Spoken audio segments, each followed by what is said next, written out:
Hi, Mamas. Welcome back to Warrior Mamas podcast. I want to start this with a little story, actually, because our topic for this podcast is anxiety. I didn't know that my husband had got home. I didn't realize what time it was, and I was down here trying to record this podcast. Yeah, it scared me. I thought somebody broke into my house because I heard some stomping upstairs because I do my podcasts in the basement. And I was like, who's up there?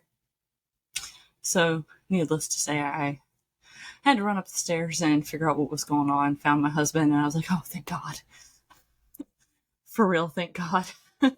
So, now with that little funny tidbit, let's get started with today's podcast.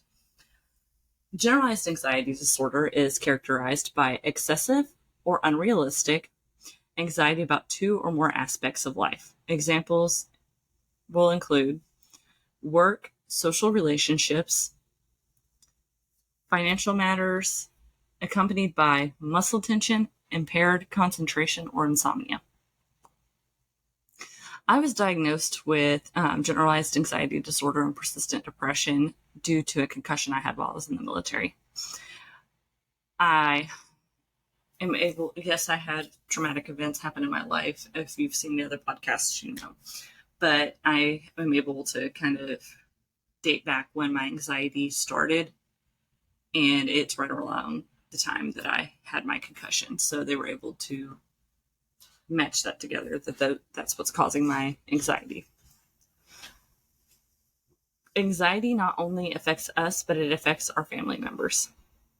More than 6.8 million people, or 3.1% of the U.S., is affected by generalized anxiety disorder. There are other things that contribute to this disorder. Prolonged family anxiety, exposure to stressful situations, excessive caffeine or tobacco, traumatic childhood events. Anxiety can impact people's relationships due to several reasons. It can cause you to be overly dependent or even self-isolating. Sorry, I'm reading my notes. I want to make sure I give you all the correct information, so I wrote it down. People who are overly dependent may lash out, struggle with relationships and communication skills. This can cause friends and family members to distance themselves from them. It can be either physically, emotionally, or even sometimes both. So knowing that, you can kind of evaluate your life and see where you stand, and it can help you to figure out what your triggers are with your anxiety and help you to better understand the type of anxiety you're dealing with. Social isolation, or the avoidance of relationships. Anxiety can cause us to be avoidant of situations that cause negative feelings, such as disappointment or embarrassment. This can make us seem emotionally unavailable. So if you've been told that you're emotionally unavailable and you have anxiety, that may be something that is one of your triggers, is being around people and knowing, and in the back of your mind, you think that you're going to be disappointing them, or that they're going to disappoint you, or you're afraid of what outcomes might come, or if you're going to embarrass yourself. Or in my case, with my social anxiety portion of mine, is I fear that those people are going to hurt me or judge me.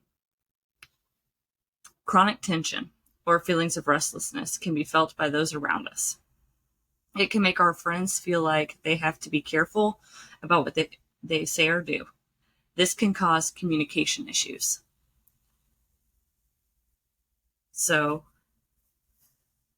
if you're tense, people around you are going to sense you're tense, and they're not going to know how to react to make sure that they don't cause any issues or conflict between you and them.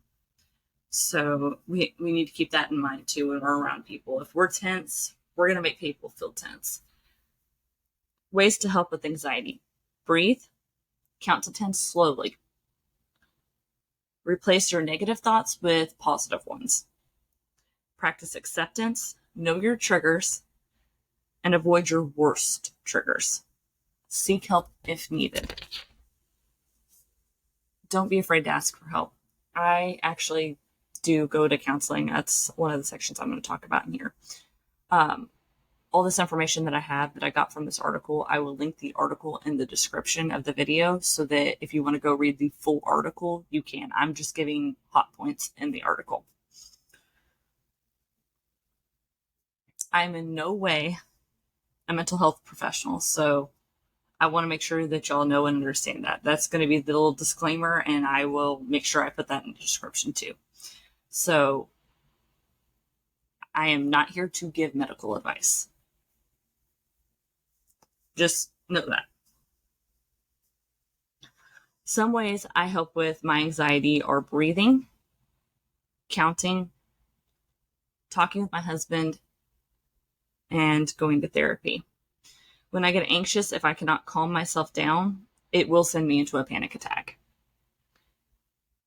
My heart races, I feel hot, tense, and like I can't breathe and like the walls are closing in on me. I will stew on something so long. That random example that I put down here for y'all is even if I know I locked the doors before I went to bed, I will lay there and not be able to sleep until I check again to ease my mind. My brain will sit there and say, but what if you didn't lock them? Over and over and over again to me. If we don't help ourselves with our anxiety, our children can pick up on our anxiety and it could potentially increase their chances of having anxiety. And it can affect our relationships with our loved ones and our friends and other family members. We can also look to God. That is one thing that we can do to also help ourselves. God on anxiety. I have a few verses that I wrote down over anxiety for y'all. Psalms 94, verse 19, out of the Holman Christian Standard Bible. All of these verses will be out of that Bible. It's my go-to. When I am full of cares, your comfort brings me joy. Proverbs 12, verse 25. Anxiety in a man's heart weighs it down, but a good word cheers it up. Matthew 6, verse 34. Therefore, do not worry about tomorrow, because tomorrow will worry about itself. Each day has enough troubles of its own. That's a good one to remember, especially if you're one of those that stews about what the problems of tomorrow are going to be before you go to bed. God says, let's not worry about those things. 1 Corinthians 7, verse 32. I want you to be without concerns. An unmarried man is concerned about the things of the Lord and how he may please the Lord.